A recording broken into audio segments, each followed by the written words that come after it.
साथियों, वक्फ कानून पर सुप्रीम कोर्ट ने आज अपना पूरा फैसला सुना दिया है, जिस पर पूरे देश की नजरें जो है वो बनी हुई थी। पिछले लंबे वक्त से, जब से 2025 से ये वक्फ संशोधन कानून पेश किया गया और इसको जो है इम्प्लीमेंट किया गया, तब से जो है मुस्लिम अक्सरियत इसको जो है निरस्त करने की, इस कानून को खत्म करने की मांग कर रही थी। तमाम मिल्ली तंजीमें, मुस्लिम जो संस्थाएं हैं, वो लगातार विरोध प्रदर्शन इसका कर रही थी। सुप्रीम कोर्ट ने आज इसका फैसला दिया है। इस पूरे कानून पर जो है रोक लगाने से तो मना कर दिया है, लेकिन जिन 3 विवादित धाराओं पर आपत्ति थी मुसलमानों को, जिसमें जैसे कि बताया जा रहा था कि बोर्ड में गैर मुस्लिमों की जो है उसमें शामिल करना था, तो वो उस पर रोक लगा दी है। उसमें कहा है कि बोर्ड में जो है जरूरत पड़ने पर ही गैर मुस्लिम को जो है इसमें शामिल किया जा सकता है।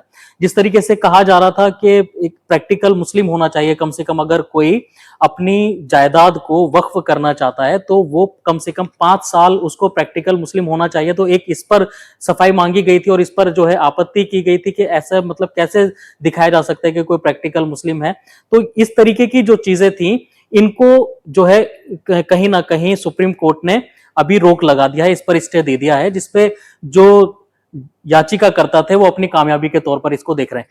साथियों, इसी के बीच में जो है जमियत उलेमाए हिंद के मौलाना अरशद मदनी साहब ने एक ट्वीट किया है। उसमें उन्होंने ये कहा है कि जिस तरीके से 3 विवादित धाराओं पर सुप्रीम कोर्ट ने स्टे किया है, हम इसका स्वागत करते हैं। साथ ही उन्होंने ये भी कहा है कि अभी जिस तरीके से सुप्रीम कोर्ट ने ये कार्रवाई की है, इस पे जो है अपना फैसला दिया है, तो जिस तरीके से मुसलमानों का एक कोर्ट के ऊपर से विश्वास कहीं ना कहीं कम हो रहा था, कानून ऐसा लग रहा था कि कानून जो है वो बिल्कुल अंधा हो चुका है, कानून कोई अपनी सही कार्रवाई नहीं कर रहा। मौलाना अरशद मदनी ने ये दिखाने की भी कोशिश की है और ये बताया भी है कि अभी जिस तरीके से सुप्रीम कोर्ट ने ये फैसला सुनाया है, तो अभी इंसाफ जिंदा है और लोग अभी कानून पर जो है यकीन अपना बरकरार रख रहे हैं। साथ ही उन्होंने ये भी कहा है कि जिस तरीके से इसको कानून, ये काले कानून को इम्प्लीमेंट करने की बातें की जा रही थी, इसमें ये जो काला कानून है, इसको काला कानून बताया है मौलाना अरशद मदनी ने। ये कहा है कि ये जो कानून है, ये वक्फ संशोधन अधिनियम जो कानून है, ये देश के संविधान पर सीधा हमला है।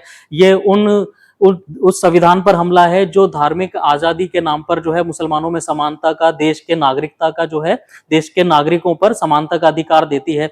इस तरीके की बातें मौलाना अरशद मदनी ने कही हैं। और साथ ही उन्होंने ये भी कहा है कि आखिरी वक्त तक, मतलब जब तक ये कानून पूरी तरीके से खत्म नहीं कर दिया जाता, हमारी जो है वो लड़ाई इसमें जो है कानूनी तौर पर जारी रहेगी।